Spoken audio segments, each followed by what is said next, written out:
जय हिंद दोस्तों, मैं महेंद्र शर्मा स्वागत करता हूं वन वर्ल्ड हिंदी में आपका। उम्मीद करता हूं आप खुश और स्वस्थ है। दोस्तों आइए दिखाते हैं पाक मीडिया की एक लेटेस्ट डिबेट, जिसमें कैसे अब इमरान खान ने जितने भी जो अब जलसे करने हैं, उन जलसों से कहीं ना कहीं इमरान खान पाकिस्तान में एक ऐसा माहौल क्रिएट करना चाहता है जिससे कि पाकिस्तान में जल्दी से जल्दी इलेक्शन और वो जीत के फिर से प्रधानमंत्री बनने की कोशिश कर रहे हैं। क्योंकि अब इमरान खान की कुर्सी की चाहत इतनी बढ़ चुकी है कि अगर पाकिस्तान में अगर एक समय दंगे भी करवाने चाहे तो इमरान खान दंगों से भी पीछे नहीं हटेगा। क्योंकि आज जो जलसे इजलास पाकिस्तान की भीड़ को इकट्ठा कर करके उनका टाइम और उनका जो रोजगार ना मिलने का जो समय है, रोजगार करने का जो समय है, वो खराब किया जा रहा है। और इमरान खान ने पाकिस्तान में इतना पैनिक माहौल क्रिएट कर दिया है कि आने वाले समय में पाकिस्तान में भूखमरी, बेरोजगारी बहुत भयंकर तरीके से बढ़ेगी, जो सरकार उसको कंट्रोल नहीं कर पाए। तो दोस्तों आइए दिखाते हैं ये डिबेट कैसे कैसे तथ्य रखते हैं और हिलाली जैसा चमचा किस और इस चीज को गुमराह कर रहा है।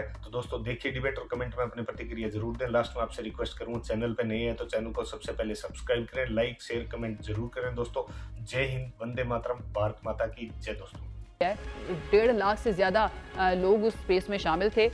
ये कितना ज़्यादा आप समझते हैं इसकी इम्पोर्टेंस है, या कितना कामयाब हो पाएंगे इमरान खान साहब इन जलसों के ज़रिए, या सोशल मीडिया पर अपनी मौजूदगी जिस तरह से ट्रेंड्स बनाए जा रहे हैं कि ज़्यादा से ज़्यादा प्रेशर डाला जा सके जल्द इलेक्शन करवाने का इस हुकूमत पर?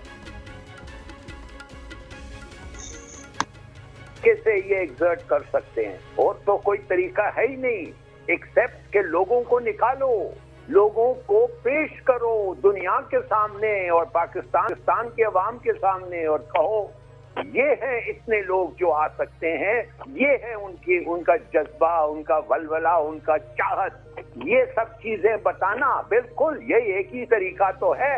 ऑलरेडी सुनना ये है कि कंटेनर्स ने रास्ता ब्लॉक किया है, सेंसरशिप लग गया है, पीटीसीएल ने हर चैनल पे या चैनल पे लगाया हुआ है कुछ ना कुछ, सुना वाईफाई खत्म कर दिया है, सुना कि सिर्फ अब वो क्या कहते हैं G4 का ट्रांसमिशन हो रहा है। ये पुराने टैक्टिक्स हैं जो इस्तेमाल करते जाते हैं। अगर ये घबराते नहीं हैं, अगर ये वाकई डेमोक्रेटिकली इंक्लाइंड है तो ये हरकतें क्यों करते हैं भाई? ये तो सिर्फ साबित करता है कि खुद झूठ बोलते हैं। तो चलिए, अगर जब आप देखिए एक मैसेज आया है, आप यकीन कर सकते हैं, लाहौर पता नहीं किससे आया है, Lahore totally sealed from all side, from all road side within and incoming traffic. ये कौन भेजा है, किसको भेजा है, किसके ऑर्डर्स पे ये सब हुआ है? तो जी अब आपको मैं क्या बताऊं, ये जो तरीके हो रहे हैं, फिर भी मेरे ख्याल में इम्प्रेसिव सा जलसा है। और देखिए सबको पता है, जो भी पाकिस्तानी हैं, आप किधर भी चले जाएं, किसी से भी बात करें, उनका एक ही ख्वाहिश ये है कि इसके साथ ज्यादती हुई है और इसके साथ इंसाफ होनी चाहिए और इसको इलेक्शन में आने दें। सही। ब्रिगेडियर साहब, ये मोमेंटम बरकरार रखना भी पाकिस्तान तरीके इंसाफ के लिए एक चैलेंज होगा। आपको लगता है ये इस जलसे के बाद अभी तक कोई ऐलान तो सामने नहीं आया और एक्सपेक्ट यही किया जा रहा है कि शायद कोई ईद के बाद किसी लॉन्ग मार्च का ऐलान कर दे इमरान खान साहब, या फिर धरने का ऐलान भी किया जा सकता है, लेकिन फिर भी एक गैप तो आएगा ईद के दरमियान, अभी 10 से 12 दिन पड़े हुए हैं। ये मोमेंटम बरकरार रखना कितना बड़ा चैलेंज होगा इस हुकूमत के लिए, और क्या लगता है आपको ये जलसे जुलूस कितनी अहमियत रखते हैं पीटीआई की सियासत के लिए? बिस्मिल्लाहिर्रहमानिर्रहीम, बहुत शुक्रिया। देखिए, मैंने 2011 30 अक्टूबर और 2013 23 मार्च के जो ह्यूज जलसे थे मीनारे पाकिस्तान में, वो मैंने अटेंड किए थे। वो कि मैं आज गया नहीं हूँ, अब ज़ाहिर बात इन अ लॉन्ग टाइम, लेकिन जो मैं मीडिया पे देख रहा हूँ, I think today is much more as compared to the last two jalsa. लेकिन प्रॉब्लम ये है कि उन 2-3 जलसों के बावजूद PTI could not translate Lahore की 13 नेशनल असेंबली की सीटें हैं, वो 2-3 से ज्यादा ले ही नहीं सके। तो आज आज सवाल मेरा यही आ रहा है कि अगले जब भी इलेक्शन होते हैं तो, और अभी 4 साल की गवर्नमेंट रही है पंजाब में, तो वो 13 सीटों में ये कितनी ले लेंगे? मेरा ख्याल है 2-3 ले लें, यही बड़ी बात है, क्योंकि तो PMLN का आपको पता है गढ़ है from that point of view. एक ये, दूसरा यस, ये जैसे हिलाली साहब ने कहा, ये प्रेशर जरूर होता है जब इतनी लाखों की तादाद में लोग बाहर आते हैं, लेकिन इस वक्त जो एनवायरनमेंट है, जो गर्मी का है मौसम है, और बीच में ईद की छुट्टियां आ रही हैं, तो मेरा ख्याल है कि ये मोमेंटम रखना इतना आसान नहीं होगा, ठीक है ना जी। लेकिन हैविंग सेड दैट, अब ये अगर कोई लॉन्ग मार्च टाइप चीज जिस तरह आपने इंडिकेट के ऐलान करते हैं, तो लॉन्ग मार्च से और जलसे जुलूस से तो गवर्नमेंट चेंज नहीं होती है। वो सिर्फ यही है कि ऐसे एनवायरनमेंट इनको मिले कि जिसमें फ्री एंड फेयर इलेक्शन जो है आने वाले महीनों में, या नेक्स्ट ईयर तो वैसे ही होने अक्टूबर तक।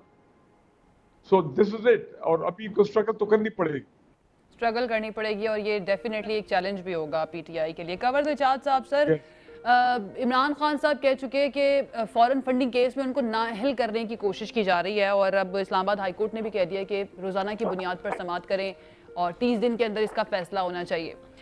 कितना खुमियाजा भुगतना पड़ सकता है इस पाकिस्तान तहरीक इंसाफ को बतौर सियासी जमात? क्या फैसला जो है आ सकता है उनके खिलाफ? देखिए जी, पहली मर्तबा इमरान खान साहब ने अपने फॉरेन फंडिंग केस के बारे में अपने एक संजीदगी का मुजाहरा किया। तकरीबन 7-8 साल से इमरान खान साहब गैर संजीदगी का मुजाहरा करते रहे, और आज हालत ये हो गई है, ये बहुत ही अहम तरीन केस है पाकिस्तान की हिस्ट्री में, पॉलिटिकल हिस्ट्री में, कि एक ऐसी पार्टी जिसके लिए फॉरेन फंडिंग के मामले में जो 7 साल तक इंक्वायरी करने के बाद इस नतीजे पहुंची, इस पार्टी ने गैर ममालिक से ममनुआ फंडिंग हासिल की, और वो स्टेट बैंक ऑफ पाकिस्तान और अकाउंटेंट जनरल पाकिस्तान और ऑडिटर जनरल पाकिस्तान की मुश्तरका तौर पर जो रिपोर्ट आई इलेक्शन कमीशन पाकिस्तान में, उन्होंने ये कहा कि तकरीबन $65 लाख जो है वो ममनुआ फंडिंग के ज़िम्मे में आते हैं। इसी तरह दुबई में मैच के नाम से इन्होंने कोई 11 लाख पाउंड की जो फंडिंग की, वो इंडियन की तरफ से मैच हुआ था, वो भी जो है ममनुआ फंडिंग में आती है। इसी तरह बेशुमार हैं, और 6 ममालिक ऐसे हैं जहां से फॉरेन फंडिंग आई, लेकिन वो भी ममनुआ फंडिंग के ज़िम्मे में आते हैं। वो भी बड़ा सीरियस केस है। तो तकरीबन मामला बहुत इंतहाई अहमियत का हामिल इख्तियार करता जा रहा है।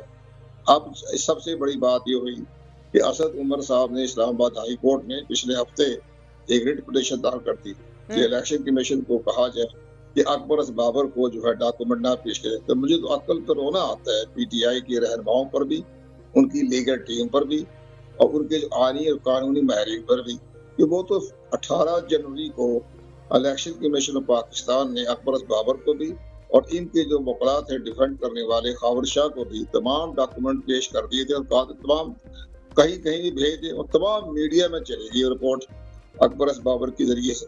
अब वो असद उमर साहब जाके कह रहे हैं कि जनाब उनको रोका जाए कि इलेक्शन कमीशन ना दे।